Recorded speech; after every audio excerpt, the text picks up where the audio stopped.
As decisões informadas começam aqui. Apoie o jornalismo independente e garanta acesso aos artigos de opinião exclusiva. A verdade não tem preço, mas as notícias que dão forma aos seus hábitos de leitura, sim. Agora, com 20€ de desconto. Assine em observador.pt.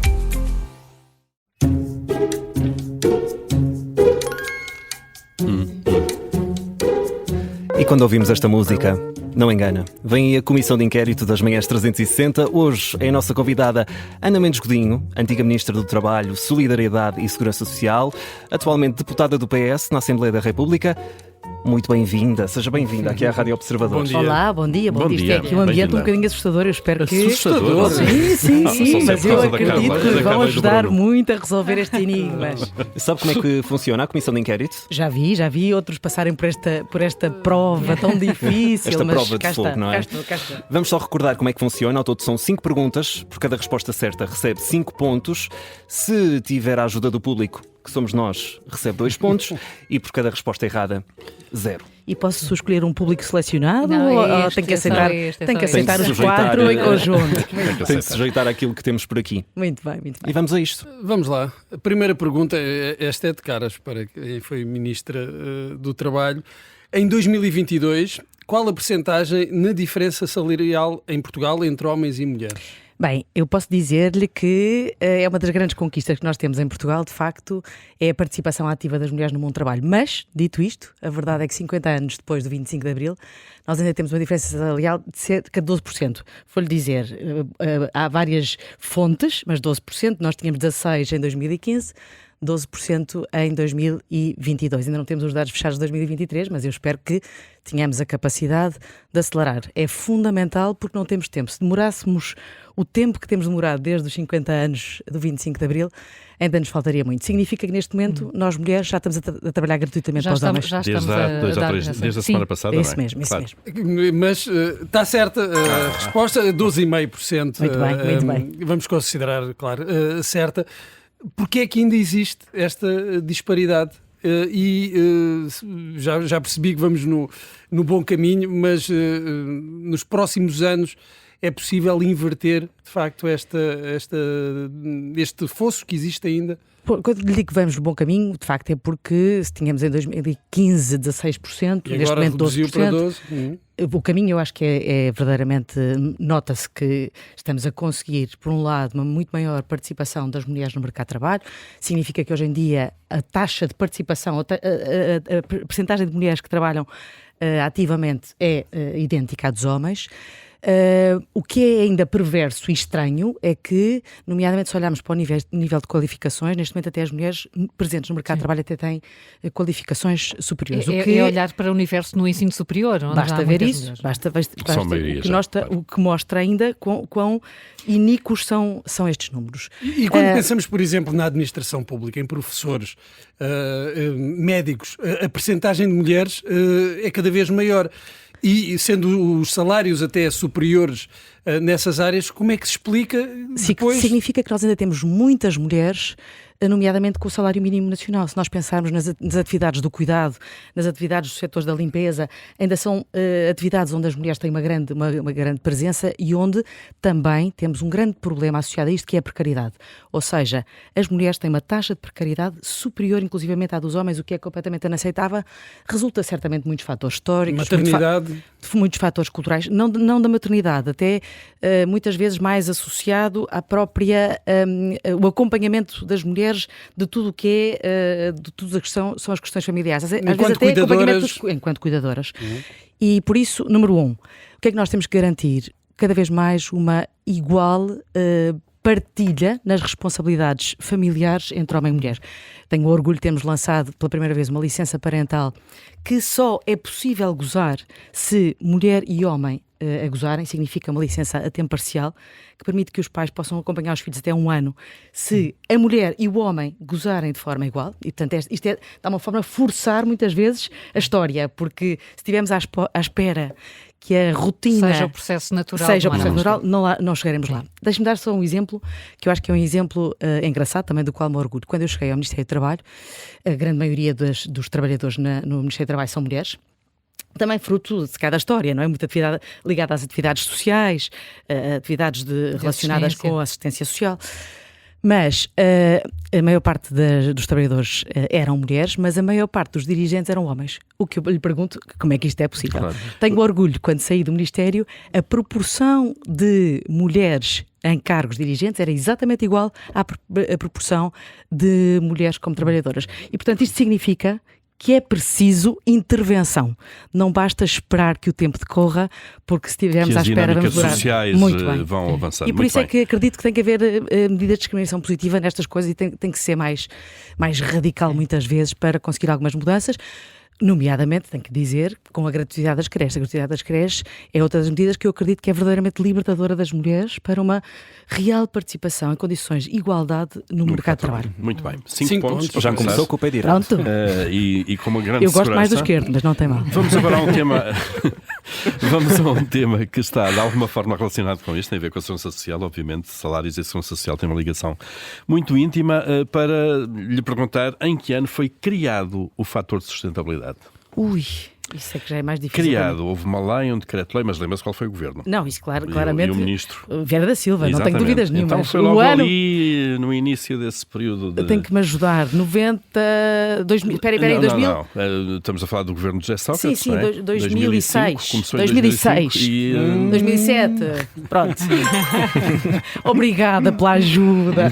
Foi, de facto, um decreto-lei 10 de maio de 2007, instituiu e depois entrou em vigor no ano seguinte.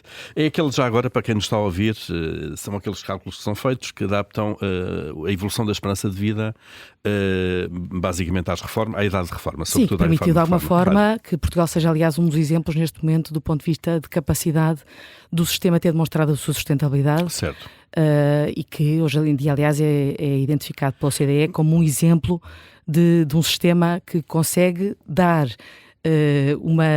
um horizonte do futuro também às novas gerações. Mas ainda assim, apesar disso, a pergunta que lhe fazemos, Ana Mendes Godinho, é qual é a expectativa que uma pessoa que está agora a entrar no mercado de trabalho, 20 e poucos anos, e portanto tem uma expectativa contributiva de 40 e tal anos, de vir a ter uma pensão de reforma que tenha uma taxa de substituição semelhante à nossa? Bem, eu acho que aquilo que o país conseguiu nos últimos anos, diria mesmo na última década, essencialmente desde 2015, foi a garantia de que o modelo que nós temos no fundo é um modelo intergeracional que diz que as pessoas que estão a contribuir neste momento estão a pagar as reformas.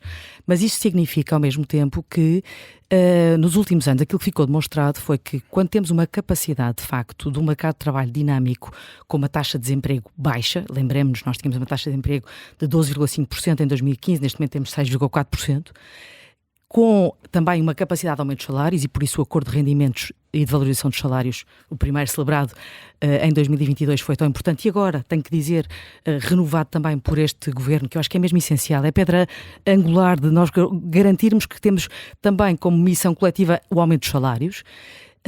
Este acordo também garante que a dinâmica salarial associada ao mercado de trabalho permite que pela primeira vez deixássemos de ter a sustentabilidade da Segurança Social como uma nuvem negra que pairava sobre nós. Significa o quê? Nós neste momento temos o Fundo de Estabilização Financeira da Segurança Social praticamente com 40 mil milhões de euros, que significa que neste momento já cobre 2 anos de pensões, mas também significa que temos um horizonte de chegar a 2070 em que o fundo terá cerca, pelo menos eram as previsões que tínhamos, cerca de 100 mil milhões de euros. Significa, na prática, respondendo à sua pergunta, que garante que mesmo nos anos mais críticos em que temos uma população mais envelhecida face ao número de pessoas que estão a trabalhar ativamente no mercado de trabalho, que teremos a capacidade sempre do modelo da Segurança Social garantir as reformas futuras. Acho que foi a maior mensagem de esperança e de convicção deste modelo intergeracional foi verdadeiramente esta capacidade mas da Segurança Social. Que não atirem os pensionistas para a pobreza, basicamente, porque se chegamos a taxas de substituição de 40%... Verdadeiramente, aquilo que nós conseguimos foi a garantia de que a Segurança Social é mesmo também para as gerações futuras. Agora, se me perguntar se descapitalizarmos a Segurança Social, se começarmos a retirar daquilo que são as contribuições para a Segurança Social, as remunerações das pessoas, naturalmente voltamos a fragilizar o modelo. Ou seja, e se o modelo aumentarmos a só despesa, funciona... não fragilizamos também esta proposta do PS de o aumento extraordinário das pensões? Naturalmente o PS nunca ia apresentar uma proposta que não fosse razoável e que não fosse bem calculada. Por isso é que foi o 1,25 de aumento extraordinário face à atualização normal, regular. E, aliás, com uma grande preocupação de garantir que não punha nunca em causa a sustentabilidade. Aliás, acho que reconhece também e olha para mim e nunca tomámos nenhuma decisão que não fosse ponderada e completamente calculada do ponto de vista de não pôr em causa nunca o sistema. Foi sempre essa a nossa luta e acho que conseguimos, com esta grande mensagem de que o sistema, de facto, neste momento, garante a sustentabilidade. Naturalmente, se me perguntarem, não é preciso fazer mais coisas, claro que é preciso fazer mais coisas. Por isso é que, aliás, lançámos um grande debate sobre a diversificação de fontes de financiamento e eu acho que por aí também temos que caminhar, a aumentar as fontes de financiamento da Segurança Social, nunca cortá-las. Portanto, se me perguntar, ouvi falar numa proposta de limitar as transferências para o Fundo de Estabilização da Segurança Social. E está numa proposta de Orçamento de Estado. É completamente inadmissível. Aquilo que nós conseguimos mesmo foi esta garantia de confiança às novas gerações que a Segurança Social é mesmo para elas. Muito e o bem. sistema só funciona assim. Sim. É preciso reforçá-lo. Cá estamos para isso. Ana Mendes Godinho, duas perguntas, 10 pontos. Muito bem. Esta, talvez a memória a ajude. Quantas greves gerais houve em Portugal desde 1974? Bem, aqui, por greve geral, são aquelas que unem a CGTP e o UGT, não é? Aquelas que são convocadas para todos os setores de atividade. Claro. Ui, tem que me ajudar. Porque então, eu tive a sorte de, durante o meu mandato, não ter nenhuma. Não ter nenhuma. E, portanto, pois é.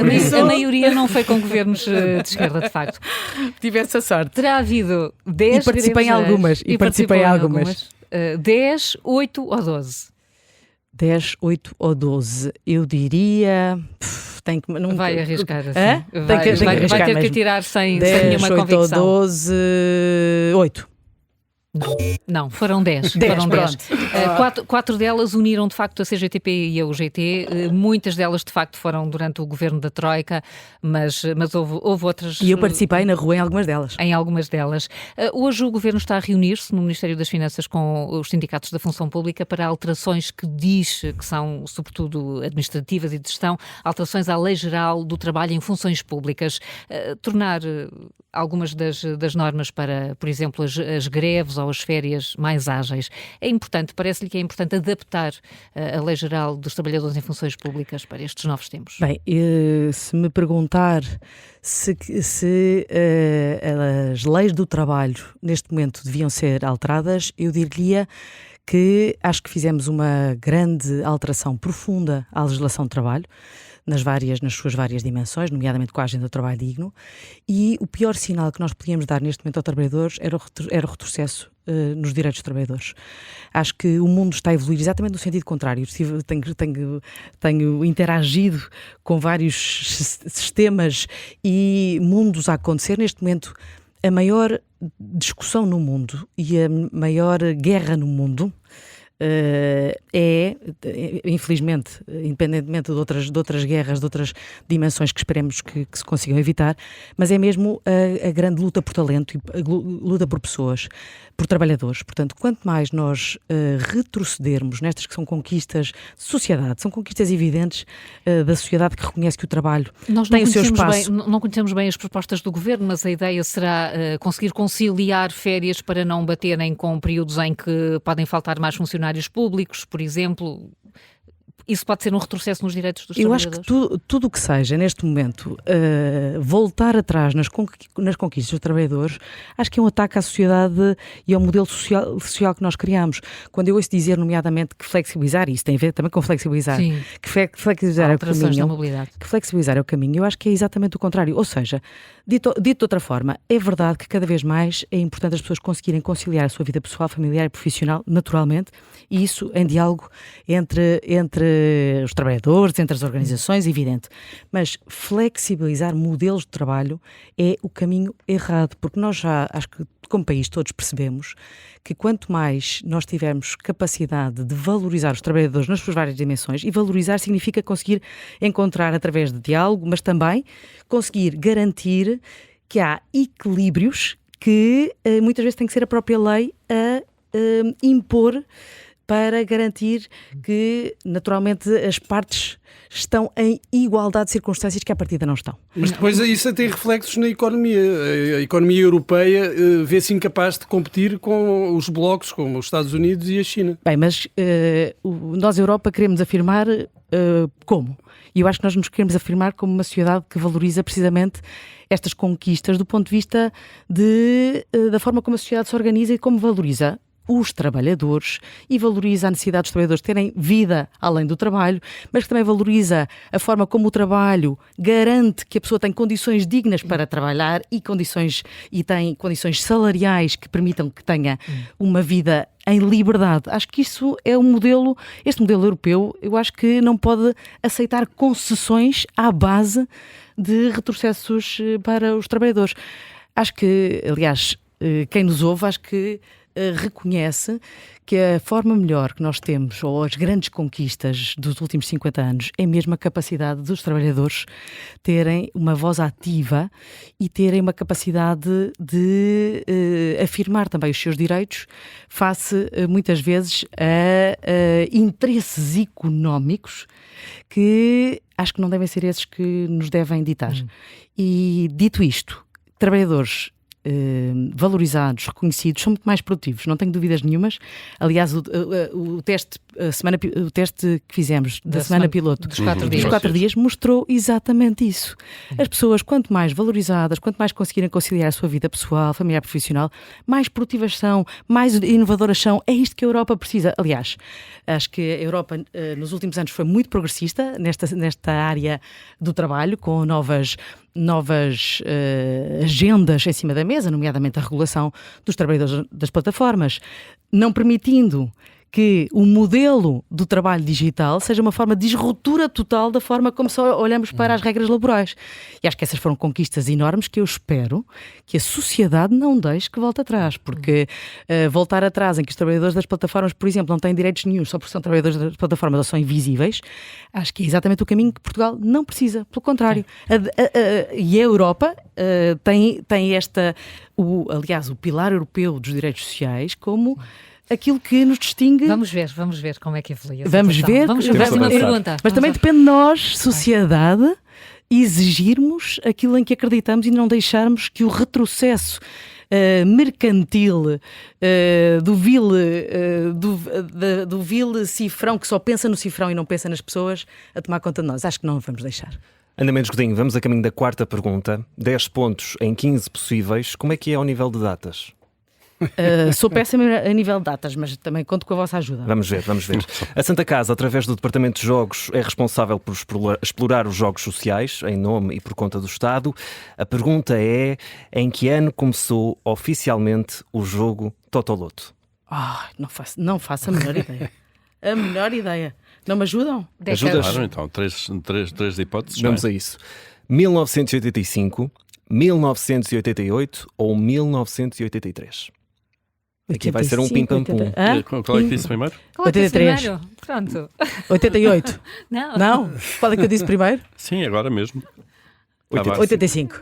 Era que eu tinha dito, não era? Era. Eu agradeço, mas não fazia a menor ideia 2 quando é que tinha pontos. começado o Totoloto. O jogo foi criado em 1982. Só 3 anos depois é que o Estado concedeu à Santa Casa da Misericórdia de Lisboa a sua exploração. Tinha 2 datas. Era a criação Ainda e a... por cima, Ok. imagino. Isso é incrível também.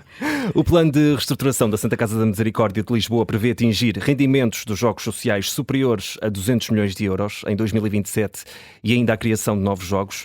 O que eu lhe pergunto é se não é um contrassenso, tendo em conta a função da Santa Casa da Misericórdia, promover e estimular este tipo de jogos. Bem, a regulação do jogo em Portugal teve, na sua origem, aliás, uma grande preocupação do ponto de vista de, por um lado, de alguma forma controlar a forma como o jogo é desenvolvido e, no fundo, também procurar ter aqui sempre uma garantia de controlo de quem joga, as formas como joga, tentando também, de alguma forma, evitar a ludopatia. E, por outro lado, no caso da Santa Casa Misericórdia de Lisboa, procurando que as receitas que o Estado tem com os jogos sociais sejam afetadas de alguma forma a investimento social, precisamente até como uma forma aqui de investimento social para minimizar vulnerabilidades sociais das pessoas. Acho que nenhum de nós duvida da importância estratégica, histórica da Santa Casa Missericórdia de Lisboa, do ponto de vista de grande instituição que procura responder a problemas sociais transversais, não só, aliás, na cidade de Lisboa. Basta pensar, não sei se tem isso presente ou não, mas, por exemplo, durante a pandemia, foi a Santa Casa Missericórdia de Lisboa que, aliás, respondeu de uma forma massiva e foi mesmo indispensável do ponto de vista de criação de espaços de retaguarda para quando as pessoas tinham que ser retiradas, por exemplo, de locais, ou mas através... Mas isto tudo, esta função é feita muito com base no jogo e a questão... No jogo, e quando até nós sabemos, e existem dados sobre isto, por exemplo, jogos como a Raspadinha, provocam uma adição enorme. E em pessoas de poucos recursos económicos. Muito bem, por isso é que a própria Santa Casa, aliás, tem uma área, um departamento só dedicado à prevenção da ludopatia mas um problema que ao mesmo tempo estimula. Não estimula e nem deve estimular. Aliás, há regras, nomeadamente até para proibir a localização e a venda de jogos em determinados locais, e a própria Santa Casa faz parte de um grupo com várias instituições, nomeadamente com instituições para evitar a dependência do jogo, para ter campanhas, nomeadamente para evitar também com regras, por exemplo, de impedimento de menores jogarem, ou seja... a Santa Casa até desenvolveu um estudo, na altura com o SES, precisamente para identificar como é que podiam limitar e implementar medidas, que possam, de alguma forma, evitar que isto aconteça, porque também acho que é evidente para todos nós, ninguém quer que isso aconteça. Ana Mendes Godinho, de facto estamos aqui a acelerá-la, já estamos mesmo em cima do tempo. Temos a quinta pergunta e esta... Vai para 5 pontos, vai. Mais datas, não. Não me ponham mais datas. É um número, mas é um número. Estamos aqui com eleições autárquicas à porta daqui a menos de um ano. Há muitos autarcas que não vão conseguir recandidatar-se porque chegaram ao fim dos mandatos. Qual é o número de autarcas do PS que está neste caso, que não vão conseguir recandidatar-se? O total são 105 de todos. Do PS. O PS tem uma fatia muito importante aqui nos 105, sabe qual é? Eu confesso que não sou responsável pelas autárquicas do PS, consigo mais dizer-lhe aqueles que fizeram um trabalho extraordinário e que vou acompanhando. A pergunta não é essa a pergunta, mas ajudem-me, têm que me ajudar. 54, 31 ou 43? 54, 31, certo. 54. Não vale a pena pensar mais. Já percebi o truque, é a primeira, da próxima vez acerto sempre na primeira. Isto são mesmo muitos, significa que o PS vai ter que fazer uma renovação importante de quadros e de candidatos. Não, significa muito que houve a capacidade das autarcas do Partido Socialista fazerem um bom trabalho e terem sido reeleitos durante vários mandatos. Dos seus fregueses, é verdade. Exatamente. Vai ser candidata nas próximas eleições autárquicas. A minha vida é sempre uma permanente descoberta. Não estou a dizer-vos mais do que eu própria tenho optado. Gostava da experiência do poder autárquico. Eu vou-lhe dizer, a minha vida é feita de muitas vidas, já fiz muita coisa na vida. E cada vez que faço uma coisa diferente, como agora, aliás, ser deputada na Assembleia da República, pela primeira vez, nunca tinha sido, é uma descoberta extraordinária, e eu acho que, aliás, é o que me leva sempre a procurar reinventar-me e encontrar formas de ser mais útil. Eu serei sempre onde for mais útil ao país. E tem sido essa, pelo menos, a minha convicção de entrega e missão. Vai ser mais útil na Guarda ou em Sintra? É porque há notícias a apontá-la para estes dois. Está a ver como a minha vida é sempre uma incerteza. Uma incerteza de paixão de entrega.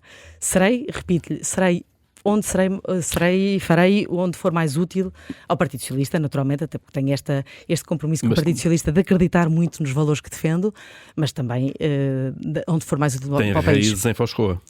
A minha mãe nasceu em Foscoa, portanto tenho muita família em Foscoa, mas também, se me perguntar, consigo-lhe identificar várias ligações ao país, e por isso é que eu acho que gosto tanto do país, porque sou uma mistura dos vários 4 cantos do país. Naturalmente, a minha mãe nasceu em Foscoa, tenho casa em Foscoa. Aliás, passei, vi ontem de Foscoa, onde tenho as minhas raízes, e a quem devo tudo, que é a minha mãe. Muito bem. E terminamos vamos chegar à espera. Terminamos com 14 pontos. 14 pontos. É uma boa pontuação. Da próxima vez vou preparar mais nas datas. Ana Mendes Godinho, hoje na Comissão de Inquérito. Obrigadíssima pela vossa ajuda. Muito obrigado por ter vindo. Obrigado.